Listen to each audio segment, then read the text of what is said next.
La compagnie Malaysia Airlines a été particulièrement affectée par l'abattage du vol MH17, survenu 4 mois seulement après la disparition du vol MH370. Le gouvernement malaisien évite encore d'accuser l'une ou l'autre partie d'avoir abattu l'appareil, mais les responsables ukrainiens estiment que l'enquête néerlandaise avait confirmé ce qu'ils avançaient depuis le début.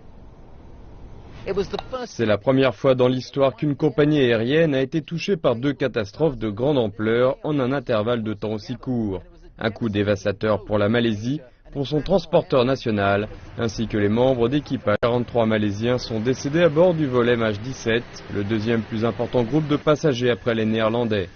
Les familles et les proches des victimes ont l'espoir que les résultats de l'enquête leur apporteront les réponses tant attendues sur les circonstances exactes de cet accident.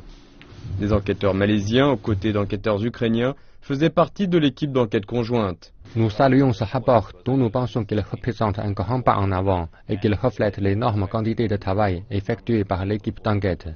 Nous estimons que cela représente la conclusion de ce qui s'est exactement passé et comment les choses se sont effectivement développées et comment elles ont évolué. Pour le gouvernement ukrainien, il a également un goût de revanche. Il avait en effet affirmé depuis le début que le missile qui a abattu le vol MH17 avait été apporté de Russie et qu'il avait été tiré à partir du territoire tenu par les rebelles soutenus par les Russes.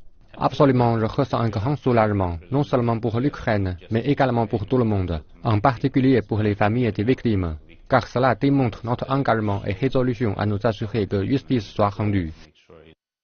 Le Premier ministre malaisien Najib Razak a jusqu'à présent évité de pointer du doigt ou de blâmer aucune des parties. Mais Najib Razak a déclaré que son gouvernement était déterminé à voir les responsables être traduits devant la justice et qu'à présent que l'enquête criminelle était achevée, les pays impliqués devraient décider de la suite à donner aux événements.